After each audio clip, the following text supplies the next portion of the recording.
time, we are going to be having our first Q&A session for our last two speakers, so Dr. Daniel and Dr. Sam.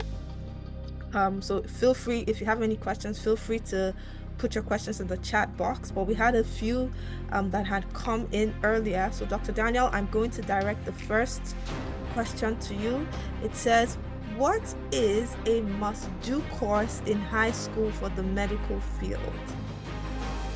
Yes, thank you. That's a great question. I think there's a few. So I will start with this, biology, for sure, right? And probably Samuel can attest to that. But you think about physics and you think about chemistry. So I think those are the life sciences that are definitely the baseline.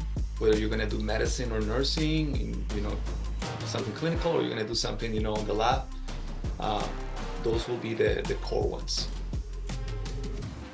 Thank you.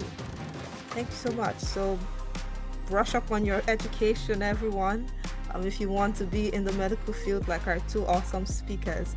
So Dr. Sam, a question came in here. What skills are required to advance in one's career?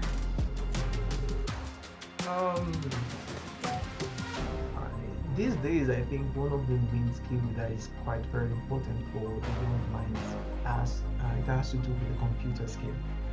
And why I'm emphasizing on this is like there's nothing you can do these days that is not related to you knowing how to work with a computer in terms of coding and stuff like that. Even as a microbiologist, I code, I work with a computer. Even for medical doctors, they need to do some simulations with the computer. So this is one of the very, very important. I know some people will feel, oh, I don't like computers, I just like playing games and stuff like that. So I believe this is one of the skills that is really required, and I'm trying to emphasize on that. And for me as a microbiologist, this is even with my traditional skills as a microbiologist, learning to use the microscope and stuff like that. Without computer these days, I'll probably obsolete. So having a very great computer skill, I believe, is not just for microbiologists. I believe for every researcher, this is one of the few, and I'm really emphasizing on that. Thank you. Computer skills, I agree. It's necessary for any career you end up in. So we also have something coming up, one of our workshops coming up that's going to help address that. So everyone stay tuned. If to the end, we're going to make some announcements. I have one here in chat. How many years do I spend in med school? So if someone was to become a medical doctor on average, how many years will that take? Yeah, that's a good question. It is a long career. There's different paths for it, but it usually takes around 7 to 8 years in between the basic sciences, the clinical rotations, and then usually you do an internship, whether it's in research or clinically. So yeah, that's around the time. Let me address another great question that I saw in the chat right now, if I may. They were asking about sports and medicine. Is it doable? Totally doable. I'm an avid swimmer. I like to do open water swimmer, which I enjoy a lot here in Florida. And I will say sports help a lot. It gives you the discipline, to pursue any career as well. So absolutely, I think those can go hand to hand, and they're definitely doable. Thank you so much for that insight. Let's do one more here for you, Dr. Sam. I have a question here. What is the hardest part about biology? I think probably for me, I was thinking I was going to be an engineer at first, because it was very difficult for me memorizing all the names and stuff like that. So for a biologist, like, you might need to work on your memory skill. You need to memorize a lot, and you need to learn a lot of names, a lot of terminology. So I think that is one of the hardest parts. And one thing is that even though memorizing is there, you need to have this form of interest for it. Like, you have to have a real interest for study. Otherwise, it becomes very boring for you, memorizing a lot of names. So for me, I think that is one of the hardest part. Otherwise, learning about life itself is very interesting. The intricate form of life from a single cell and what is kind of very interesting. And knowing that from this single cell, it controls your whole physical body. That is quite very interesting. So that is where curiosity comes in play. When you have this very curious mind, I think everything about memorization and stuff, you just play it in your mind and it doesn't become very hard afterwards. Thank you for that. If you're interested in it, you definitely don't see it as hard. Maybe challenging, but definitely not hard. Thank you so much, Dr. Daniel, Dr. Samuel, for your time and your presentation.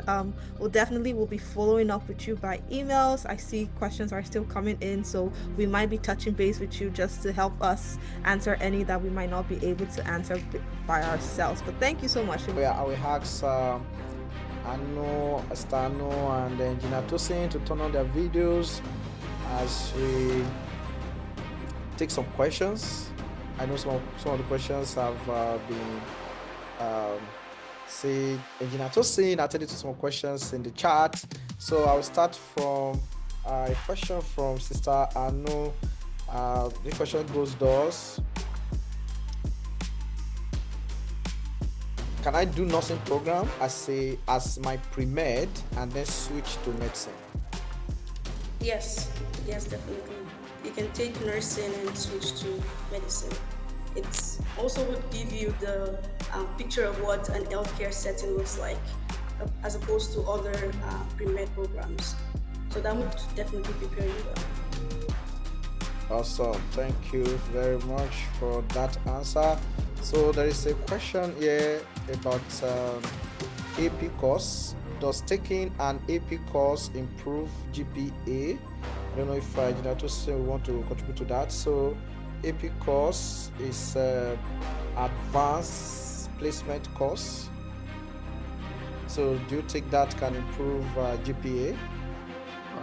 Yes, certainly, yes. But at the same time, you also need to look at the overburden courses already, because you don't want to perform low in your major courses.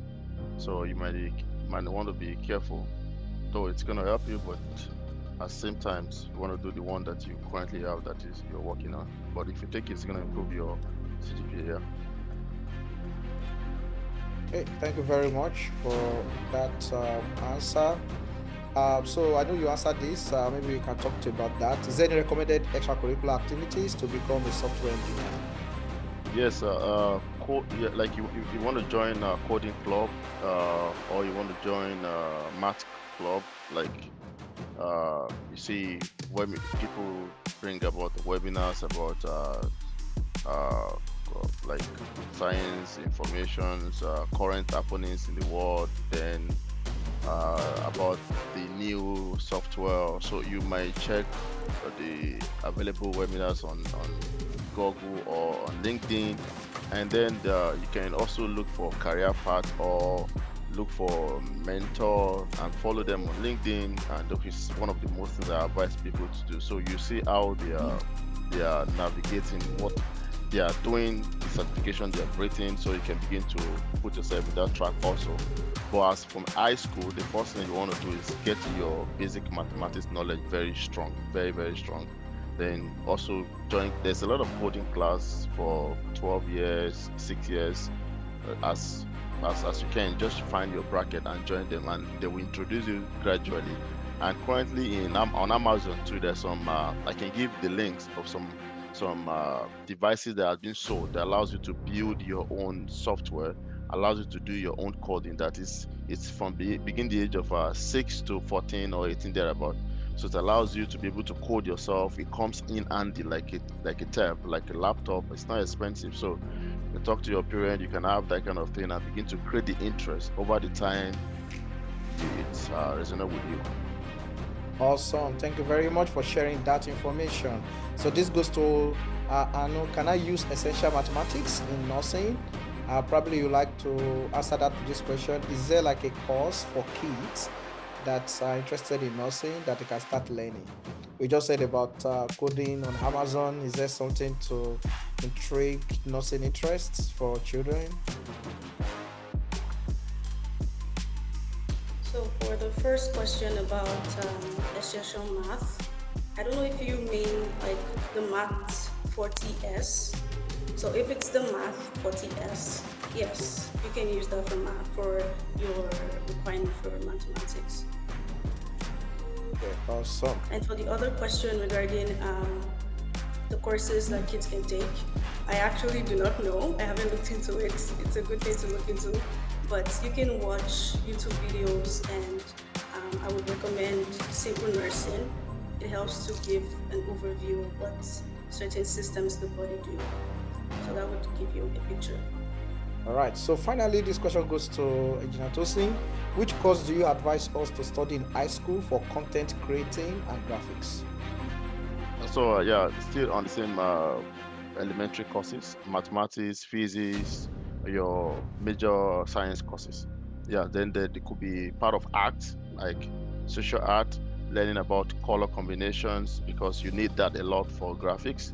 So you can go more into some art courses, like learning about color combinations and like that. And I saw a question just came in. I just want to talk briefly about that. About, do you need quantum physics for engineering? Yes. The next phase that we're going to be experiencing in the world is quantum computing. There's going to be the next thing after AI that we have now. And what that means is that a system can process millions of information just within 1 minute. Like now, there's some questions you ask AI, and it takes a lot of time for it to respond. But now we are going to the era that a lot of things is going to be done just in 1 minute, in 30 seconds. So yes, you can use quantum physics in engineering. Very valuable. Awesome. Thank you very much for those wonderful answers you have given to the questions.